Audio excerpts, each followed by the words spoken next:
Apartments లో అమ్మని బీటేస్తావరా నువ్వెంత నీకు ఏంటంతరా నీ ముఖం ఎప్పుడైనా అర్థంలో చూసారా నువ్వు? ఆగండి, అతను ఎందుకు కొడుతున్నారు? కొడతావేంటి? చంపేయాలండి. ఈడు మీకు బీట్ కొడుతున్నాడు తెలుసా? ఇందాక నుంచి మిమ్మల్ని చూసి సోలు కచ్చేస్తున్నాడు. వాడు బీటు కొడితే మధ్యలో మీకెందుకు? నాకెందుకా? వాడు బీటు కొట్టాలని రోజు నేను అక్కడ కూర్చుంటున్నాను. ఈ జిడ్డు మొహం గాడు ఐ లవ్ యూ చెప్తాడనే వెయిట్ చేస్తున్నాను. ఇక లాభం లేదు, నేనే చెప్తాను ఐ లవ్ యూ రా. ఎలా ఉందరా మన డైరెక్షన్? సూపర్. మన స్క్రిప్ట్ రాస్తే తిరిగి ఉండదా? ఏంటి ఇది మీ ఇద్దరి ప్లానా? అయ్యా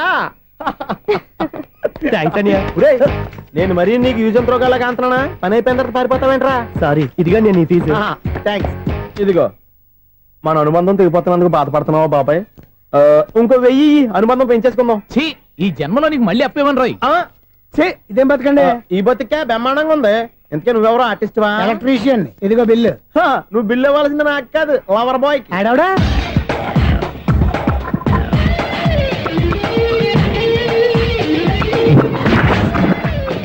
welcome madam, may I help you? చేసి హెల్ప్ చాలు గానీ పెద్ద మోడల్ డ్రెస్ కుడతానని చెప్పేసి ఏంటి ఈ కొండ జతలు వేసుకుని రోజు కుట్టావు? ఈ డ్రెస్ లో మీరు టార్జాన్ సుందర్లా ఉన్నారు. టార్జనా నూర్జనా? ఏంటి వెనకాల ఎంత ఖాళీ? వెంటిలేషన్. జాకెట్ కి వెంటిలేషనా? యా, అలా ఉంటేనే వాస్తు ప్రకారం గాలి వెలుతురు బాగా తగులుతాయి. గాలి వెలుతురు తగులుతాయి లేదో నాకు తెలియదు గానీ నేను ఇక్కడికి వచ్చే లోపు 2 ఆటోలు ఒక స్కూటర్ తగిలే. ఈ జాకెట్ లో ఉన్న మ్యాగ్నెటిక్ పవర్ అదే. మ్యాగ్నెట్ అని బొంద. ఓకే ఓకే, మీకు అంత ఇబ్బందిగా ఉంటే మోడల్ ఇప్పుడే మార్చేస్తా.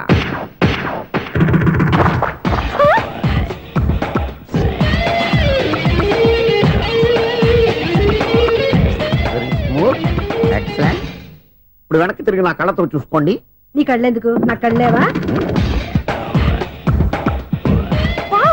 ఎంత చేంజ్ నోట్లో ఇవ్వండి. షూర్ షూర్, నీ చేతుల్లో చాలా పంతరం ఉంది. చేతుల్లోనే కాదు, ఒళ్ళంతా పంతనమే. ఇదిగో ఈ 100 తీసుకో. ఇక మీద ఎప్పుడు నా బ్లౌజులు ఇలాగే కుట్టాను. ఓకే? యా. చూసావా మన టాలెంట్? వచ్చిన ఆడవాళ్ళందరినీ ఇలా మూడేసి అలా పడగొట్టేస్తున్నావు. నీ సూదికి ఇంక తిరగలేదా? కరెంట్ బిల్ అండి. కట్టేసి. నేనెంత కడతానండి? నేను ఎలక్ట్రీషియన్ ని. బిల్లు ఇవ్వడానికి వచ్చాను. అనుకున్నానులే, కరెంట్ తీగ మీద కాకిలాగా నల్లగా మాడిపోయింటే ఎలక్ట్రీషియన్ అనుకున్నా. ఇలాగే సార్, వినాయక చవితి కదా, కొంచెం ఏదన్నా చేతులు పెడితే బాగుంటుందేమో ఆలోచించండి. చేతులు ఏమన్నా పెడితే ఏం బాగుంటుంది కానీ ఇదిగో ఇది పెడతాను, తీసుకో. లంచం తీసుకోవటం మహానేరం. చెప్పడానికి నువ్వాడరా? అపరిచితుడు. మీ వంట మీరు ఉంచుకోండి, చూడటానికి తీసుకున్నాను అంతే. బాయ్. లంచం ఇవ్వడం కూడా నేరమే. అలాగే రాక్కు దబ్బడం నేరం కాదన్నమాట. ఏంటయ్యా ఈ చిత్రం? ఆ పెద్ద నుంచి వచ్చిన మేనేటర్ తిప్పించేస్తాడేటి? ఇది నీకు విచిత్రం గానీ నాకు మామూలుగా ఎప్పుడు జరిగే విషయమే. అదే మామూలుగా జరిగే విషయం ఏంటని? అంటే ప్రతి ఇంట్లో జరిగే విషయాలని నీకు చెప్పాలా? పోస్ట్ మ్యాన్ కదయ్యా, మాత్రం మ్యాటర్ పోస్ట్ చేయలేవా? నీ కరెంట్ పనులు నువ్వు చూసుకో. నా స్విచ్ లో ఏలెట్టావనుకో మీటర్ ఎర్రని తిరుగుద్ది.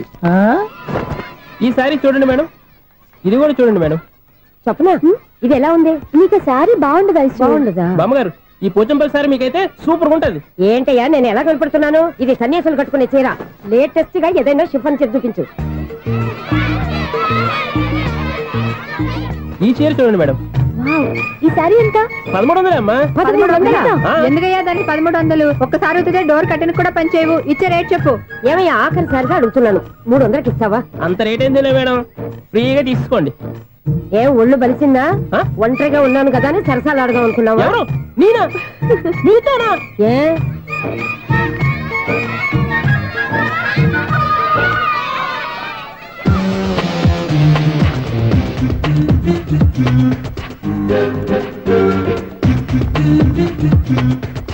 ఈసారి చూడండి మేడం. ఈ చీర చూడు, బాగుంది కదా?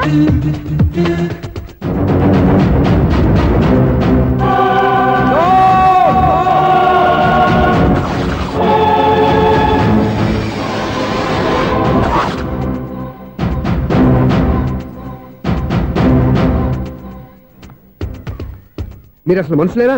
ఇక్కడ ఇంతమంది ఆడవాళ్ళు ఉన్నారు, అక్కడ పసిపిల్లాడు బావిలో పడబోతుంటే ఎవరు పట్టించుకోరా? అయ్యో పిల్లాడు ప్రాణాలు పోతున్నాయని ఎవరు పరిగెత్తరా? చీరలో బట్టలు కొనుక్కోవచ్చు, తప్పలేదు. కానీ పిల్లలు ఏం చేస్తున్నారు, ఎక్కడున్నారు అని గమనించాల్సిన అవసరం మీకు లేదా? నేను ఒక్క క్షణం ఆలస్యంగా వచ్చుంటే మీ బట్టలు అతని ప్రాణాలు రక్షించేవా? మీ చీరలు అతని ప్రాణాలు పోసేవా? ఒక నిండు 100 ఏళ్లు బతకాల్సిన ఓ పసివాడి నిండు ప్రాణాలు ఒక నిండు బావిలో పడి. ఏమైంది అంకుల్?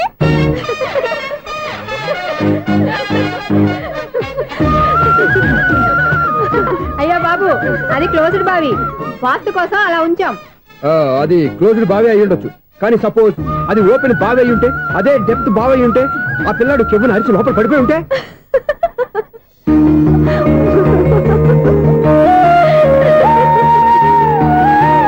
నవ్వడం కాదు, అందరూ ఆలోచించాలి. నవ్వడానికి 1 నిమిషం చాలు, ఏడవడానికి 1/2 నిమిషం కూడా పడదు. ఆ ఏడుపు ఎన్ని యుగాలు వెంటాడుతుందో మీకేం తెలుసు? Fantastic dialogue. ఈ డైలాగ్ నేను సినిమాలో పెట్టుకోవచ్చా? తమరెవరు? ఇన్సల్ట్. నేనెవరో తెలీదా? The famous film director Sunil Leela Bansali.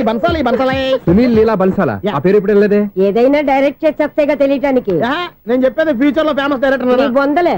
మీరు ఏం మాట్లాడుతున్నారో అందరికీ అర్థమయ్యేలాగా పెద్దగా మాట్లాడుకోండి. మీరెవరు సార్? ఎవరో పెద్దగా రిపీట్ చేయి. మీరెవరు సార్? ఇప్పుడు అర్థమైంది నేనెవరా. ఆ మాట నేను నిన్నడగాలి. సార్, నాకు యూబీ గ్రూప్ ఆఫ్ కంపెనీలో అసిస్టెంట్ మేనేజర్ గా జాబ్ వచ్చింది. ఉండటానికి 1 ఫ్లాట్ కావాలి. అర్థమైందా? అద్దెకి ఫ్లాట్ కావాలంట. ఎందుకు వస్తున్నా ఏమైనా చూడనుకున్నావా ఏంటి? ఆ మాట నువ్వే పబ్లిసిటీ ఇవ్వక్కర్లేదు. అచ్చరే, ఇంతకీ నువ్వు బ్యాచులర్ వేరా? అవునండి, నేను బ్యాచులర్నే. బ్యాచులర్స్ కి ఇక్కడ స్థానం లేదు, ఫ్లాట్లు లేవు. ఫ్లాట్స్ లేకపోవడం ఏంటి? బ్యాచులర్స్ అంటే అంత చీపా? ఆ మాటకొస్తే మన పాత ప్రధాని బ్యాచర్ కాదా? పక్క రాష్ట్రంలో ముఖ్యమంత్రి బ్యాచర్ కాదా? ప్రెసిడెంట్ బ్యాచర్ కాదా? ఈ ఫ్లాట్స్ లో ఈవిడ బ్యాచర్ కాదా? పెళ్లికి ముందు నువ్వు బ్యాచర్ కాదా? ఆయన ఇప్పటికీ బ్యాచులరే. బాగా చెప్పావు. ఈ బ్యాచులర్ కి నేను ఫ్లాట్ ఇవ్వను. ఇచ్చిందంటే రాఘవేంద్రరావు లాంటి డైరెక్టర్ కి జంజల్ లాంటి రైటర్ దొరకవు. పదమా రూమ్ లో ఉంది కానీ లగేజ్ అక్కడ తీసుకురా. అతని కోసం ఎంత రూమ్ ఖాళీ చేస్తానంటే వెల్కమ్. ఇదే నా ఫిలిం ఛాంబర్. ఇదేంటిది ఎలా ఉంది? ఇలాగే ఉంటది. నాకు ఏదైనా సరే ఆర్టిస్టిక్ గా ఆర్టిఫిషియల్ గా ఉండాలి, అప్పుడే లైక్ చేస్తాను. నువ్వు శంకరాభరణం శంకర శాస్త్రి గారి గడప తాకితే స్వరాలు పలికినట్టు నువ్వు ఈ ఫ్లాట్ లో ఏం తాకినా నరాలు తెగుతాయి. ఈడేంటి పట్టపగల తాగేస్తున్నాడు? వీరికి ఇంకో క్వాలిటీ కూడా ఉంది. కాస్ట్యూమ్ డిజైనర్ కూడానే. సమంత ఫాక్స్ దగ్గర నుంచి సుమంత దాకా ఈడే కొడతాడు. ఏంటి చెప్పులా? కాదు, బట్టలు. చూస్తుంటే అలా లేడు. అయినా బట్టలు కుట్టేవాడి రూమ్ లో పెట్టుకుంటాం ఏంటి? వాడేవాడు నన్ను పెట్టుకోవడానికి, వాడిని నేను పెట్టుకున్నాను. అంటే ఈ ఫ్లాట్ నీది కదా? టాలెంట్ తప్ప ఈ ప్రపంచంలో నాకంటూ ఏదీ లేదు. నా అదృష్టం కొద్దీ ఆయన ఈ ఫ్లాట్ ని అద్దెకి తీసుకున్నాడు. అందులో సగం నాకు అద్దెకిచ్చాడు, అందులో సగం నేను నీకు అద్దెకిస్తా. ఓహో, అండర్స్టాండింగ్. ఇంతకీ అద్దె ఎంత? అది నన్ను అడుగు. 6000. అయితే 2000 ఇస్తే సరిపోతుంది. ఎలా సరిపోద్దండి?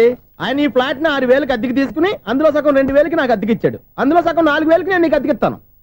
ఈ లెక్క ఏంటి ఇంత కన్ఫ్యూజ్ గా ఉంది? నీకే కాదు, మొదటి నుంచి వాడు నాకు కూడా అలాగే చెప్తున్నాడు. ఈ కన్ఫ్యూజన్ ఏమీ లేకుండా ఉండాలంటే 4000 ఇచ్చేయండి, సరిపోద్ది. 4000 మరీ టూ మచ్ గా ఉంది. అయితే 6000 ఇచ్చేయండి. సునీల్, చీకటి పడిందంటే ఊళ్ళో లైట్లు అన్ని వెలిగితే నా కంటిలో లైట్లు ఆరిపోతాయి. నా కర్మ కొద్దీ ఈ వాచ్మెన్ ఉద్యోగం తప్ప వేరే ఏవి దొరకలేదు. రే చీకటి అని చెప్పారనుకో, ఉన్న ఉద్యోగం పోయి బతికే చీకటి అయిపోద్ది. అసలు ఎంతకీ లైట్ వెలుగుతుందా లేదా? అబ్బా, చెయ్యి కాలితే కాలింది, బలుబు వెలుగుతుందని మాత్రం తెలిసింది. అమ్మో, ఈ బలుబు ఉంటే చాలా డేంజర్. ఎవడెళ్తున్నాడో ఎవడొస్తున్నాడో తెలియదు. ఈ బలుబు ఆరిపోతే ఎవరు అని అడగొచ్చు. చిన్నప్పుడు ఎప్పుడో కృష్ణాష్టమి కొట్టాను ఉట్టి, ఇక్కడ ప్రతి రాత్రి కొట్టాల్సి వస్తుంది. జై సూపర్ స్టార్ కృష్ణ. ఏంటి చెడు చప్పుడు లేకుండా లేట్ అయిపోయింది? అమ్మయ్య, ఇప్పుడు ఏదో వచ్చినా పర్లేదు. ఏంటయ్యా సడన్ గా బల్బు ఆరిపోయిందేంటి? వచ్చేసారా సెక్రటరీ గారా? బలుబు ఆరిపోలేదండి, పగిలిపోయింది. ఏంటో చీకట్లో సరిగ్గా వినిపించట. చీకటికి వినపడడానికి సంబంధం ఏంటండి బాబు? కాదులే, కొంచెం బాడీ వీక్ గా ఉంది, కాస్త పెద్దగా చెప్పు. బల్బు హై వోల్టేజ్ వాళ్ళు పగిలిపోయిందండి. ఎంత హై వోల్టేజ్ అయితే మాత్రం రోజు ఇక్కడ ఈ బల్బే పోవాలా? అదేదో ఎలక్ట్రీషియన్ నడక వాచ్మెన్ నన్ను అడుగుతారేటి? సర్లే, చీకట్లో నీకేం ఇబ్బంది లేదుగా? ఈ టైంలో వెళ్తుల్లో ఉండడం ఇబ్బంది. అమ్మో, ఏదో కారు వస్తుంది. ఎవరదే? ఏంటయ్యా ఎందుకు గేట్ తీసావు? కారు వచ్చింది కదండి. ఇది ఇప్పుడు హార్న్ కొట్టాడు, వినపడలేదా? హార్న్ కొట్టాడా? హార్న్ చూడా వినపడింది. బతికించారు. హార్న్ వినపడింది కానీ కారు కనపడలేదే. అదేనండి, మీ బ్యాక్ నుంచి వెళ్ళింది కదా మారుతి జన. ఆ బ్యాక్ నుంచి మారుతి జన వెళ్ళిందా? ఎర్ర మారుతి జన కదా? కరెక్టే. అమ్మో, మన చెవితో పాటు అవి కూడా ఎఫెక్ట్ అయిందా? ఏం కొంపదీసి? ఆహా, లవర్ బాయ్ ఎంటర్ అయ్యాడు. లవర్ బాయ్ ఎంటర్ అయ్యాడా? ఆడియో అదిరిపోద్ది. ఆడియో కాదు, వీడియో కూడా. అది నాకెందుకు? ముసల వయసులో ఈ ఇసాత గీతాలు, ఫ్లాష్ బ్యాక్, నెగిటివ్ కటింగ్ వేసుకుంటాం ఏంట్రా బాబు? భగవంతుడా, ఈడు పాజిటివ్ మేము చూసేదాకా మాత్రం ఈయన బతికించవా? హలో, మన అపార్ట్మెంట్స్ లో అందరికి మైక్ టెస్టింగ్. 1 2 3 4. ఏంటయ్యా అప్పుడే మొదలు పెట్టావా పాటలు? పాటలు కూడా పాడుతున్నాడు అండి, మైక్ టెస్టింగ్ చేస్తున్నాం ఇక్కడ. అదే అడుగుతున్నాడు, ఇప్పుడు పాటలు అవసరమా అని. అరే మళ్ళీ పాటలు అంటారు, ఆ చెవిటోళ్ళు కానీ చెప్పచ్చు కానీ మీకు చెప్పడం కష్టంగా ఉంది. సర్లే, ఆ మామిడాకులు తీసుకెళ్ళి మండపానికి కట్టు. రే, వాడు చేసే పని వదిలిపెట్టి వేరే పని చెబుతావు ఏంటి? ఇదిగో ఆ మామిడాకులు మండపానికి కట్టు. ఏం చెప్పింది కూడా అదే. నువ్వు అదే చెప్పావా? ఏదన్నా చెప్తే సెక్రటరీ ఏం చెప్పాలి? నువ్వుగా చెప్పేది. రే, నువ్వే బయటికి వెళ్ళి సాయంత్రం 7 గంటలకల్లా హరిదాసు తీసుకురావాలి. పగలు ఎన్ని పనులన్నా చెప్పండి, అంతే. 6 తర్వాత చేయను. ఎందుకని? గేట్ దగ్గర ఎవరు ఉంటారు, అది ఎవరన్నా పట్టుపోతే. అంటే నువ్వు గేటు కాపురా ఉన్నావా, అపార్ట్మెంట్ కాపురా ఉన్నావా? ఐసు, కాసేపు కూర్చుంటావా? నేను నవగ్రహ ప్రదక్షిణాలు చేసేస్తాను. కూర్చోవడం దేనికి? ఈ మెట్లన్నీ నేను దిగేసరికి తెల్లారిపోతుంది. నువ్వు వెళ్ళి తిరిగిరా, ఈ లోపల ముక్కుతూ ములుగుతూ నేను దిగేస్తాను. సరే. అమ్మయ్య, ఈ దేవుళ్ళు ఎందుకు ఎప్పుడు కొండల్లోనూ గుట్టల్లోనూ అడవిలోనే ఉంటారు? అంతేలే, దగ్గరగా ఉంటే పాపాత్ములంతా చుట్టుకుపోరు. అందుకేనేమో. అయ్యో బాబోయ్, కాలు తిమిరి. అమ్మా, ఏదో అందరి ముందు యూత్లాగా మెయింటైన్ చేసేస్తున్నానే గాని ఇంతకు ముందులా కాళ్ళు వంకటమే లేదు, నడుము పైకి లేవటం లేదు. ఈ మెట్లు దిగుతుంటేనే నేను ఎంత యూత్గా ఉన్నానో అర్థమైపోతుంది.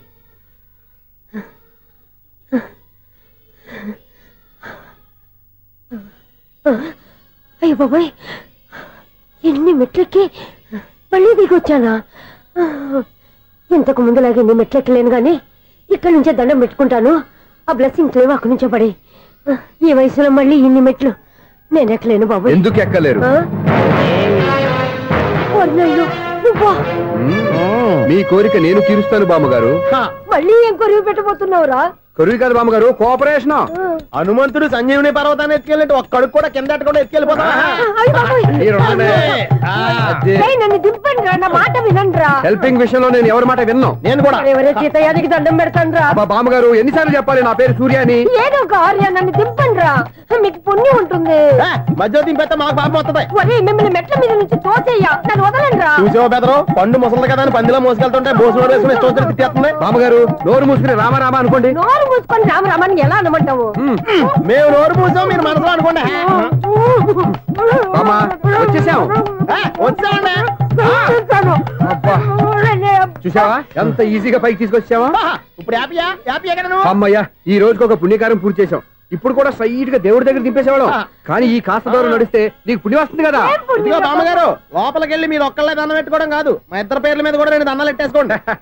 మీ ఆనందం చూస్తుంటే మా పేర్ల మీద అభిషేకం చేయించాలి. బామ్మగారు మెట్లెక్కలే కష్టపడుతుంటే మేమే ఈజీగా పైకి తీసుకొచ్చాం. Helping nature, helping tendency. ముసలిదైనా బరువు బండి ఉందండి బాబు. ఐసు, నువ్వు కిందకి దిగాలి కదా, వాళ్ళు పైకి తెచ్చావంటారేంటి? కర్మ అదేనమ్మా, నా కర్మ. ఎంతో కష్టపడి ఒక్కొక్క మెట్టే కూర్చుంటూ పాక్కుంటూ ఆయాసపడి కిందకి దిగితే ఆ వెధవులు నన్ను తీసుకొచ్చి ఇక్కడ పడేశారు. వాళ్ళు ఎత్తుకొస్తూ ఉంటే నువ్వేనా వద్దని చెప్పొచ్చు కదా. నన్ను ఎక్కడ చెప్పనిచ్చారు? పైగా గట్టిగా నోరు మూసేస్తే చంటి పిల్లని తీసుకొచ్చినట్టు తీసుకొచ్చి ఇక్కడ పడేశారు గాడిదలు. పైగా హ్యాపీ అంటే హ్యాపీ. బాబోయ్, ఇన్ని మెట్లు మళ్ళీ నేను ఎలా దిగగలను? నా వల్ల కాదు బాబోయ్. అతని సారి వస్తే ఇలాంటి హెల్ప్ లేవి చేయొద్దని చెప్పు. ఎలా చెప్పును? వాళ్ళు ఏ టైంలో ఏ కారణం నుంచి వస్తారో కూడా తెలియదే. వాళ్ళు నన్ను చంపేదాకా హెల్ప్ మీద హెల్ప్ చేస్తూనే ఉంటారు. నేను చెప్పాను కదా ఐసు, వాడొక పెద్ద లూజ్ అని. నేనున్నాను కదా. అలాగే వాళ్ళు వచ్చే లోపల మనం వెళ్ళిపోదాం. అయ్య బాబాయ్, ఆ బండారు వచ్చేస్తున్నాడు. Ice, ice, ice.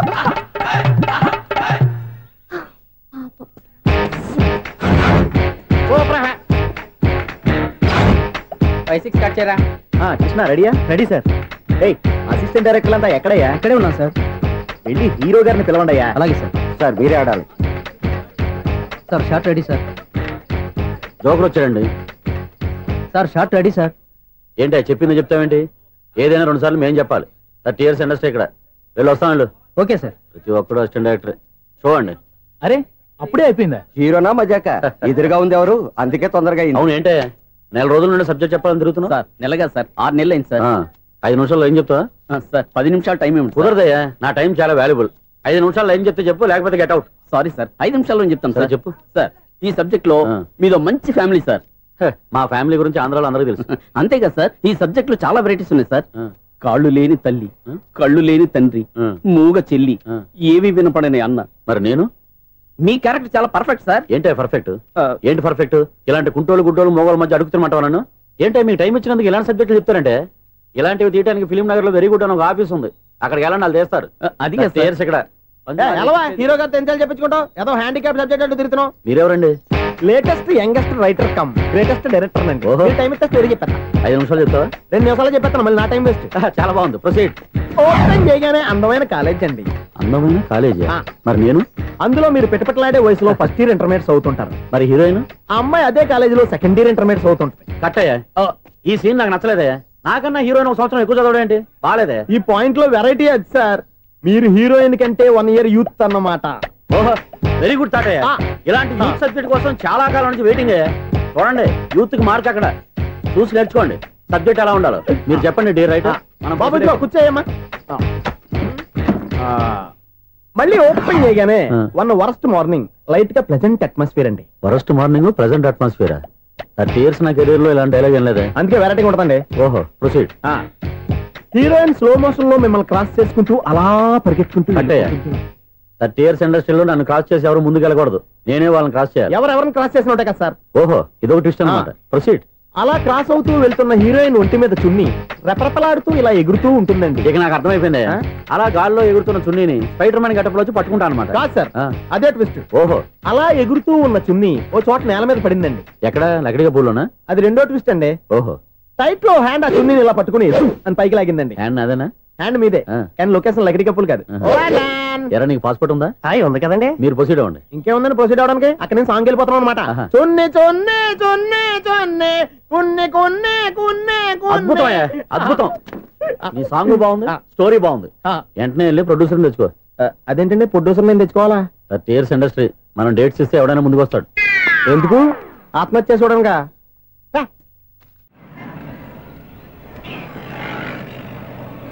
Excuse me, 17D bus వెళ్ళిపోయిందండి. ఇక్కడ ఎల్లో చూడిదార్ వేసుకుని ఒక పెద్ద ఫిగర్ లా ఫీల్ అయిపోతుంటది. అది ఉందా? లేదు సార్. అయితే బస్ కూడా వెళ్ళిపోయింది. ఏరా రోజు మా చెల్లిని టీస్ చేసి ఏడిపించేది నువ్వే కదరా?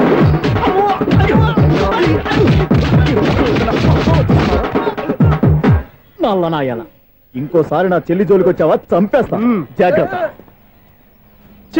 ఫోన్లే కదా అని మాట సాయం చేస్తే దెబ్బలు తినాలా? అందుకే ఈ రోజులు ఎవడో సాయం చేయట్లా. బాగా కుమ్మినట్టున్నారు. వద్దన్న మొహమాట పడి గట్టి కుమ్మేరు. బస్సు వచ్చింది పద. చిల్లర ఉన్న వాళ్ళే ఎక్కండి, చిల్లర ఉన్న వాళ్ళే ఎక్కండి. నీ దగ్గర ఉందా? లేకగా మరి లేకుండా నువ్వెందుకు ఎక్కావు? దిగా. Right right. నువ్వు ఉండే ఈయంతో గొడవ ఏంటి? అభిడ్చుకోండి, టికెట్లు ఇవ్వండి. ఎన్నో ఏండ్లు గతించిపోయినవి. ఇదిగోనయ్యా బల్బు, ఇదన్నా కొంతకాలం ఉంచుతావా రాత్రిగా పగల కొడతావా? అంత కరెక్ట్ గా ఎలా చెప్తారు సార్? రోజు ఉండే బ్రేకింగ్ ఇది. నేనేమన్నా కొత్త విషయం చెప్పానా? ఎలా చెప్పమంటారు సార్? మనుషులు 60 ఏళ్ళు బతుకుతలేదు. ఏమన్నా అంటున్నా సార్? అక్కడ ఉన్నట్టుంటాను. ఏమంటావు? అదే ఎప్పుడు వెలుగుతో ఎప్పుడు మాడిపోతే ఎలా చెప్పగలరు సార్? అందుకే కదా నేను నోరు తెరిచి ఆశ్చర్యపోయేది. సరే గాని రోజుకో బల్బు ఎందుకు బయటపోతుందంట? చెప్పాను కదా ఎన్నిసార్లు చెప్పను. ఏంటే ఆ మాట ఎదురు చెప్పు. High voltage problem sir. ఆ మాట మెల్లగా కూడా చెప్పతాయా? హై వోల్టేజ్ అయితే ట్రాన్స్ఫార్మర్ పోవాలి, ఫ్యూజ్ పోవాలి, కానీ బల్బు ఎందుకు పోతుంది? అంటే కృష్ణాష్టమి రోజు ఉట్టి పగలు కొట్టినట్టు నేనే పగలు కొట్టేస్తున్నాను అంటారు. అది కాదయ్యా, నువ్వు కాకపోతే ఇంకో